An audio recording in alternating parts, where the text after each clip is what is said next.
ವೀಕ್ಷಕರೇ, ಅದು 1990ರ ದಶಕದ ಸಮಯ. ಕನ್ನಡ ಚಿತ್ರರಂಗದ ಸದಭಿರುಚಿಯ ಚಿತ್ರಗಳನ್ನು ಎದುರು ನೋಡ್ತಿದ್ದ ಕಾಲ. ಇಂತಹ ಸಮಯದಲ್ಲಿ ಆ ಒಬ್ಬ ಹೀರೋ ತಾನು ನಟಿಸಿದ ಒಂದೇ ಒಂದು ಸಿನಿಮಾದಿಂದ ರಾಜ್ಯದಾದ್ಯಂತ ಸುದ್ದಿಗೆ ಬಂದ. ಆಗರ್ಭ ಶ್ರೀಮಂತ ಕುಟುಂಬದಲ್ಲಿ ಹುಟ್ಟಿದ ಈತನಿಗೆ ಸಿನಿಮಾ ಅನ್ನೋದು ಆತನ ಆಯ್ಕೆಯೇ ಆಗಿರಲಿಲ್ಲ. ಆದರೂ ಕೂಡ ತನ್ನ ಸಹಜ ನಟನೆಯಿಂದಾಗಿ ಮಂಕಾಗಿ ಕುಳಿತಿದ್ದ ಚಿತ್ರರಂಗಕ್ಕೆ ಆತನ ಸಿನಿಮಾಗಳು ಓಡತೊಡಗಿದ್ವು.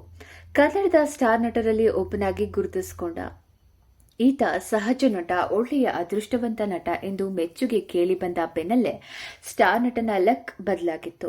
ಮಾಡಿದ ಸಿನಿಮಾಗಳು ನೆಲಕಚ್ಚುತ್ತವೆ. ಉತ್ತಮ ಭವಿಷ್ಯ ಇದೆ ಎಂದು ನಂಬಿದ ನಟನ ಭವಿಷ್ಯವೇ ತಲೆ ಕೆಳಗಾಗೋಯ್ತು. ವೈಯಕ್ತಿಕ ಜೀವನದ ಆತುರದ ನಿರ್ಧಾರಗಳು, ತಪ್ಪುಗಳು ಆತನ ಜೀವನದ ದಿಕ್ಕನ್ನೇ ಬದಲಾಯಿಸಿತು. ಬೆರಳೆಣಿಕೆಯಷ್ಟು ಚಿತ್ರಗಳಲ್ಲಿ ನಟಿಸಿದ ನಟ ಮತ್ಯಾಕೋ ಚಿತ್ರರಂಗದಿಂದ ಕಣ್ಮರೆಯಾಗಿ ಹೋದ. ಈತ ವೈಯಕ್ತಿಕ ಬದುಕು ಹಲವು ಅನಿರೀಕ್ಷಿತ ಬೆಳವಣಿಗೆಗಳಿಗೆ ಸಾಕ್ಷಿಯಾಗಿ ಆತನನ್ನ ಇನ್ನಷ್ಟು ಅತಂತ್ರ ಮಾಡಿತು.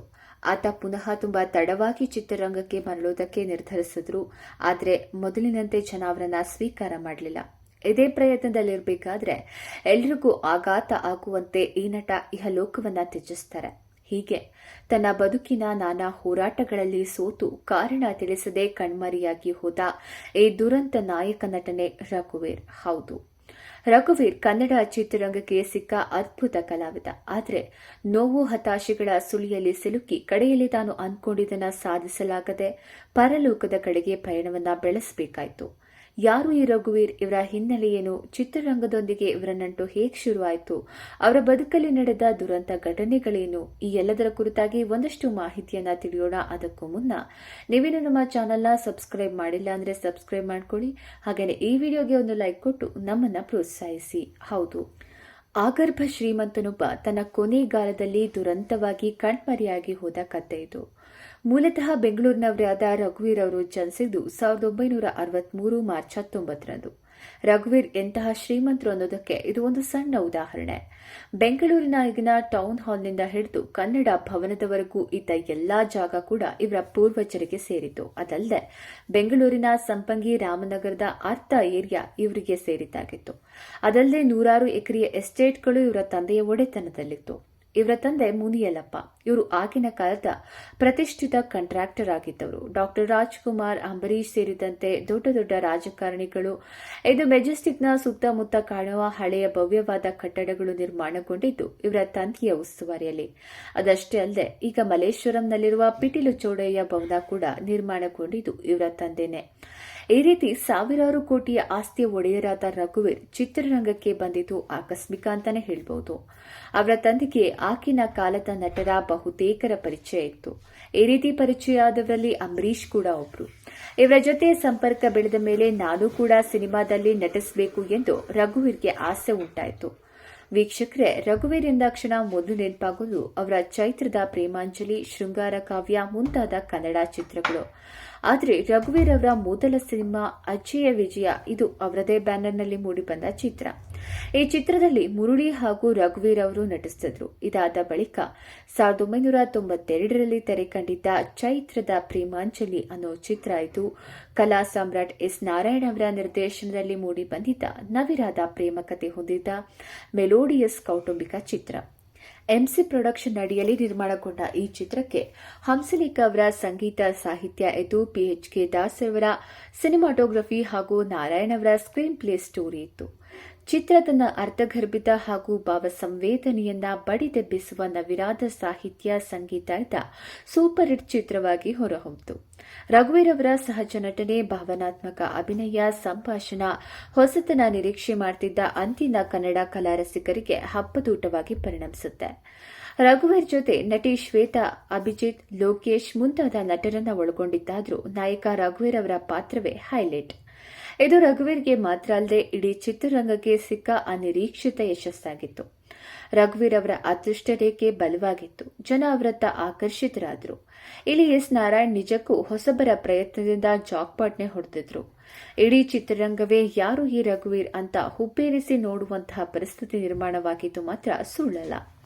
ಇದಾದ ಬಳಿಕ 1993ರಲ್ಲಿ ಮೌನ ಸಂಗ್ರಾಮ ಅನ್ನೋ ಚಿತ್ರದಲ್ಲಿ ನಟಿಸಿ ರಘುವೀರ್ಗೆ ಮತ್ತೊಮ್ಮೆ ಹೆಸರು ತಂದುಕೊಟ್ಟ ಸಿನಿಮಾ ಅಂದ್ರೆ ಅದೇ ವರ್ಷ ತೆರೆಗೆ ಬಂದ ಎಸ್ ಮಹೇಂದರ್ ಅವರ ನಿರ್ದೇಶನದ ಶೃಂಗಾರ ಕಾವ್ಯ ಸಿನಿಮಾ. ಈ ಚಿತ್ರ ರಘುವೀರ್ ಅವರನ್ನ ಕನ್ನಡದ ಬಹು ಬೇಡಿಕೆಯ ನಟನನ್ನಾಗಿ ಮಾಡಿತು. ಹಲವು ಕಾರಣಗಳಿಂದ ಈ ಚಿತ್ರ ರಘುವೀರ್ ಅವರ ವೃತ್ತಿ ಬದುಕಿನ ಅತಿ ಪ್ರಮುಖ ಚಿತ್ರ ಅಂತಾನೆ ಹೇಳ್ಬೋದು. ಈ ಚಿತ್ರವೇ ಅವರ ಮುಂದಿನ ಬದುಕಿನ ಕೆಲವು ಆಯಾಮಗಳಿಗೆ ಪರೋಕ್ಷವಾಗಿ ಕಾರಣ ಆಯಿತು. ಶೃಂಗಾರ ಕಾವ್ಯ ತನ್ನ ಹೊಸ ಕಥೆ, ಆಸಕ್ತಿಕರ ಹಿನ್ನೆಲೆ ಸಂಗೀತ ಮತ್ತು ಹಾಡುಗಳಿಂದ ಮುನ್ನೆಲೆಗೆ ಬಂದ ಚಿತ್ರ. ಇಲ್ಲಿ ರಘುವೀರ್ ಅವರಿಗೆ ನಾಯಕಿಯಾಗಿ ಹೊಸ ನಟಿ ಸಿಂಧು ಅವರು ಆಯ್ಕೆಯಾಗಿದ್ರು. ಚಿತ್ರ ಏನೋ ಯಶಸ್ಸು ಕಾಣ್ತು. ಆದರೆ ತೆರೆ ಮೇಲೆ ಜೋಡಿಯಾಗಿ ನಟಿಸಿದ್ದ ಈ ಇಬ್ಬರ ಜೋಡಿ ನಿಜ ಜೀವನದಲ್ಲೂ ಸಹ ಪರಸ್ಪರ ಆಕರ್ಷಿತರಾಗ್ತಾರೆ. ಈ ವಯೋಸಹಜ ಆಕರ್ಷಣೆ ಮುಂದೆ ಪ್ರೇಮವಾಗಿ ಬದಲಾಗುತ್ತೆ. ನಂತರ ರಘುವೀರ್ ತಡ ಮಾಡಲಿಲ್ಲ. ತಾವು ಇಷ್ಟಪಟ್ಟ ನಟಿ ಸಿಂಧು ಅವರನ್ನೇ ಮದುವೆ ಆದ್ರು.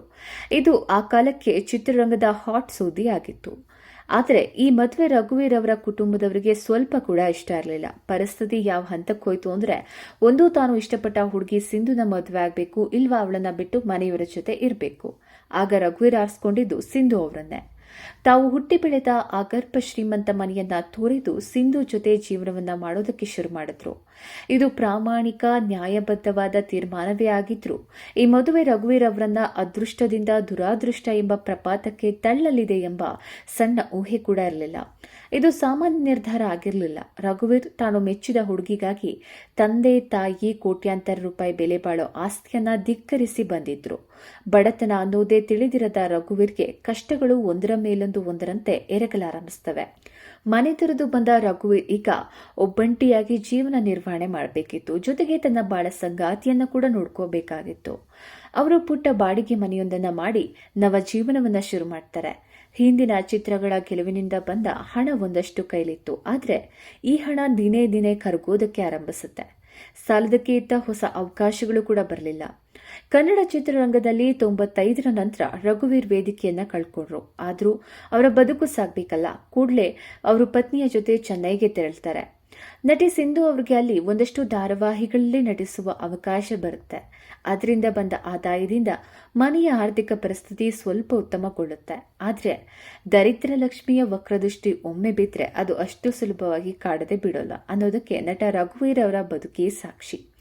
ನಟ ರಘುವೀರ್ ಅವರ ಅದೃಷ್ಟ ರೇಖೆ ಮೊಟಕುಗೊಂಡಿತ್ತು. ಅವರು ಕೈ ಹಾಕಿದ ಕೆಲಸಗಳೆಲ್ಲ ನಿಧಾನವಾಗಿ ನೆಲಕಚ್ಚಲು ಆರಂಭಿಸುತ್ತವೆ. ಈತ ನಟನೆಯಲ್ಲಿ ತೊಡಗಿಸಿಕೊಂಡಿದ್ದ ಪತ್ನಿ ಸಿಂಧು ದಿಢೀರೆಂದು ಅನಾರೋಗ್ಯಕ್ಕೆ ಒಳಗಾಗ್ತಾರೆ. ಕಾರಣ, ಸಿಂಧು ಲಂಗ್ ಇನ್ಫೆಕ್ಷನ್ ಎಂಬ ಮಾರಕ ಕಾಯಿಲೆಗೆ ತುತ್ತಾಗಿದ್ರು. ಸುನಾಮಿ ಸಂತ್ರಸ್ತರ ನಿಧಿಗೆ ಹಣವನ್ನು ಸಂಗ್ರಹಣೆ ಮಾಡುವ ಸಮಯದಲ್ಲಿ ಸುಂಟರ ಗಾಳಿಗೆ ಸಿಲುಕಿ ದುಗುಳಿನಿಂದಾಗಿ ಅನಾರೋಗ್ಯಕ್ಕೆ ಒಳಗಾಗ್ತಾರೆ. ಅದಕ್ಕೆ ಲಕ್ಷಾಂತರ ರೂಪಾಯಿ ಹಣದ ಅವಶ್ಯಕತೆ ಇತ್ತು. ಆದರೆ ವಿಧಿ ಈ ಬಡ ದಂಪತಿಗಳ ಮೇಲೆ ತೀರಾ ಎನ್ನುವಂತೆ ಮುನಿಸ್ಕೊಳ್ತು. ರಘುವೀರ್ ತಮ್ಮ ಪತ್ನಿಯನ್ನ ಬದುಕಿಸಿಕೊಳ್ಳಲು ಶತಾಯಗತಾಯ ಯತ್ನಿಸಿ ಸೋತರು. ಚಿಕಿತ್ಸೆ ಫಲಿಸದೆ 2005ರಲ್ಲಿ ನಟಿ ಸಿಂಧು ಅಕಾಲ ಮೃತ್ಯುವಿಗೆ ಒಳಗಾಗ್ತಾರೆ. ಮೊದಲೇ ಸೋಲು ನೋವುಗಳಿಂದ ಕುಗ್ಗಿದ್ದ ರಘುವೀರ್ಗೆ ಇದು ಬರ ಸಿಡಿಲಿನಂತೆ ಪರಿಣಮಿಸಿತು. ಯಾರಿಗೋಸ್ಕರ ತನ್ನ ಸರ್ವಸ್ವವನ್ನು ತೊರೆದು ಬಂದಿದ್ರೋ ಅಂತಹ ಹೃದಯ ದೇವತೆನೇ ಇಲ್ಲ ಅಂತಾಯ್ತು. ರಘುವೀರ್ ಅವರು ಕುಸಿದು ಕುಳಿತರು. ಈ ಸಮಯದಲ್ಲಿ ಅವರಿಗೆ ಧೈರ್ಯ ತುಂಬಿದ ಅವರ ಮನೆಯವರು ಅವರನ್ನ ಬೆಂಗಳೂರಿಗೆ ವಾಪಸ್ ಕರ್ಕೊಂಡ್ಬಂದ್ರು. ಆದದ್ದಾಯ್ತು ಎಂದು ರಘುವೀರ್ ಅವರಿಗೆ ಮತ್ತೊಂದು ಮದುವೆಯ ಸಿದ್ಧತೆ ನಡೆಸ್ತಾರೆ. ರಘುವೀರ್ ಅವರಿಗೆ ಇದು ಇಷ್ಟ ಇಲ್ಲಿದ್ರೂ ಕೂಡ 2006ರಲ್ಲಿ ಗೌರಿ ಅನ್ನೋರನ್ನ ಎರಡನೇ ಮದುವೆ ಆಗ್ತಾರೆ. ಸತತ ಸೋಲುಗಳಿಂದ ರಘುವೀರ್ ಹೈರಾಣಾಗಿ ಹೋಗಿದ್ರು. ಚೈತ್ರದ ಪ್ರೇಮಾಂಜಲಿಯ ಗೆಲುವನ್ನ ಮರುಸೃಷ್ಟಿ ಮಾಡೋ ಕನಸನ್ನ ಹೊತ್ತಿದ ರಘುವೀರ್ ಮತ್ತೆ ಬಂತು ಚೈತ್ರ ಎಂಬ ಕತೆ ಬರೆದು ಅದನ್ನ ತೆರೆ ಮೇಲೆ ತರೋ ಪ್ರಯತ್ನದಲ್ಲಿದ್ರು. ಆದ್ರೆ ಅವರ ಹೆಜ್ಜೆಗಳಿಗೆ ತೊಡರುಗಾಲು ಹಾಕಲು ವಿಧಿ ಹೊಂಚು ಹಾಕಿ ಕುಳಿತಿತ್ತು. ರಘುವೀರ್ಗೆ 2014ರಲ್ಲಿ ಹೃದಯಾಘಾತದಿಂದ ಪಿಟಿಎಂ ಲೇಔಟ್ನ ಸಾಗರ್ ಅಪೋಲೋ ಆಸ್ಪತ್ರೆಗೆ ದಾಖಲಾಗ್ತಾರೆ.